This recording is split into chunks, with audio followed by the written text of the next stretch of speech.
Well, good morning, everybody. How y'all doing? Pretty good here, and welcome to the channel. Hey, I want to get on here and talk about a few things I don't like about the Toyota Tacoma.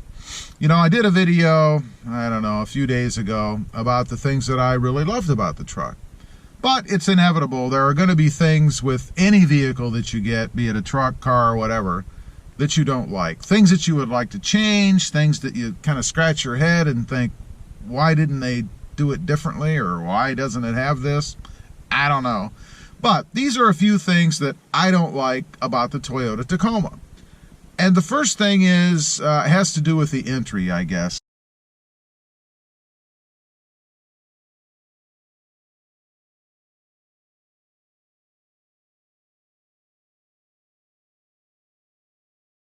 You know, the passenger side has a grab handle. I mean, when you get in the truck, you can reach up, grab that grab handle, kind of pull yourself in. And you really need to do that in the Tacoma because of the way or the space that there is to enter and exit the truck. I mean, it's not a very tall gap, if you will. So you kind of have to maneuver yourself in a little bit. And being a raised truck, in my case, I mean, let's face it, they're raised anyway. When you buy a truck today, they all sit higher than they ever did before, whether it's four-wheel drive or not. So you kind of have to step up into it. And in the Tacoma, because there's no grab handle over there, I have to use the steering wheel. And it always feels weird. Of course, the steering wheel is going to move. So you have to account for that when you're putting pressure on it to try to pull yourself into the truck. But it's always been odd to me that there's no driver's handle or grab handle on the driver's side of the truck. And I don't know if that's because, again, you do have the limited space, but it's the same space that you have on the passenger side, minus the steering wheel, of course. So maybe they just don't put that there because they think it's going to be too confining in the area where you enter the truck. I don't know. But it definitely needs some sort of a grab handle or something that you can grab onto when you're going to get in and out of the truck. Next is the driver's seat. Now, I don't have any big comfort problems with the seats. I think the seats in here are fine. They are cloth seats, and I really don't have a preference. Cloth, leather, it doesn't really matter to me. But the problem I have is the height adjustment.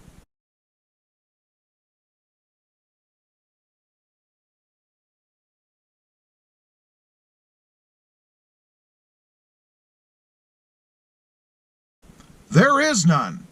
You know, I've often found it strange in the Tacoma that you can't adjust the height of the seat. You can go forwards, backwards, obviously recline and go forward. There's even a little lumbar thing down there, but you cannot adjust the height. And I'm guessing that's probably because there's a pretty limited distance between your head and the ceiling or the roof anyway. So there isn't really a whole lot of space that you could go. But I always feel like I need an extra inch, maybe inch and a half of height in the truck, and that would just give me a better driving or visual perspective when I'm in the truck. But I don't have that option. I cannot raise or lower the seat. Not that I would ever lower the seat, mind you. It's plenty low the way it is. But it needs to have, or you need to have, the ability to raise the seat, in my opinion, in the Tacoma. Next is hood struts. Let's talk about hood struts. I've mentioned this before. Amazingly, the hood on this truck is relatively heavy.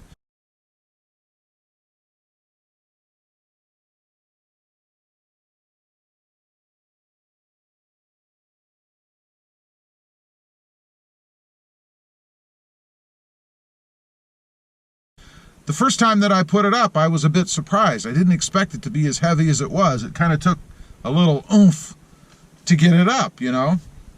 And it would be nice if this hood had hood struts. Again, a pretty simple, small thing, I think. It can't cost that much to put hood struts on the hood of the truck. Just make it easier to lift. And then you wouldn't need that support bar either, which would be cool.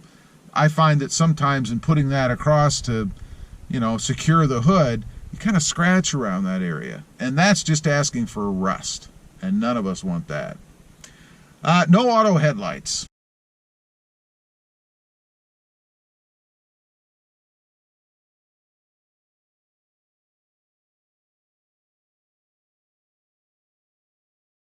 What? No auto headlights. You know, I didn't get the lowest trim level, really, of the Tacoma that I could get, but I was shocked that there are no auto headlights in here. You know, the other day I was driving somewhere, I don't know, and it was starting to get dark outside, and I realized my lights hadn't come on. I really hadn't driven in the dark so far in the truck, so I wasn't aware. And that's when I realized I don't have auto headlights. How in the world can you not have auto headlights in this day and age? I mean, how much can it possibly cost to add a little sensor that flicks your lights on when it gets dark outside, or turns them off when it gets light? Gotta have auto headlights. Next is the small rear window slider.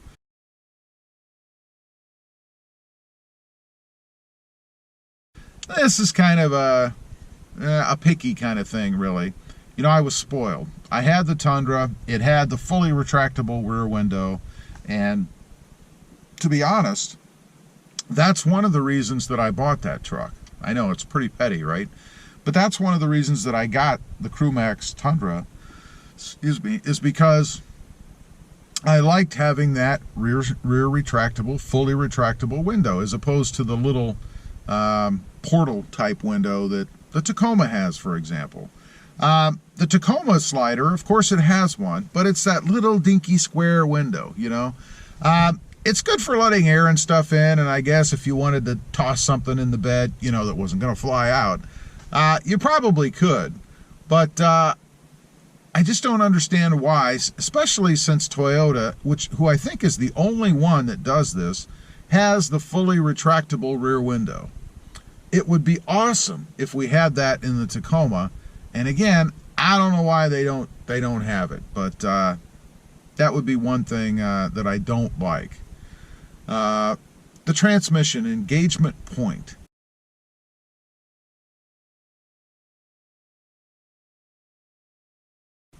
This is maybe a little bit of a pet peeve or picky thing, really, but what I mean by that, where I live now, I kind of have a hill where I have to pull into the garage.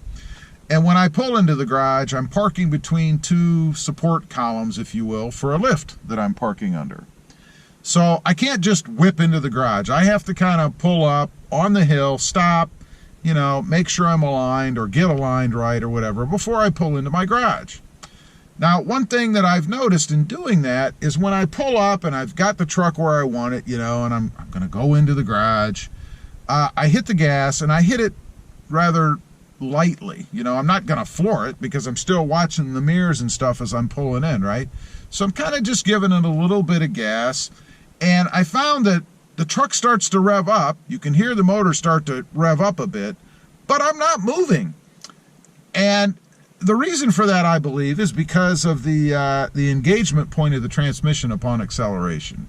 Now, I don't notice that when I'm, you know, at a stop sign driving in normal traffic and I'm giving it more gas. It's not like there's a big lag or anything. Nothing like that at all.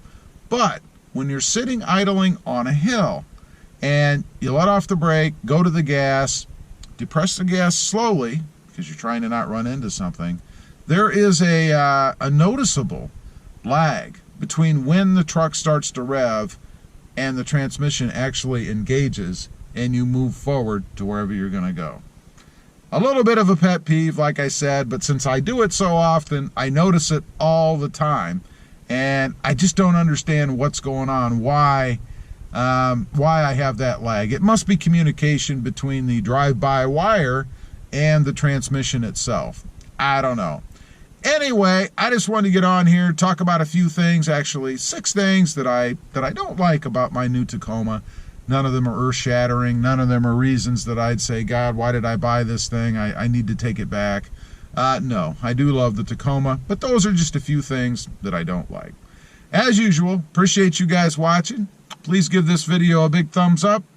Click that subscribe button if you haven't before, and we'll see you next time on the web. Have a good day. Bye.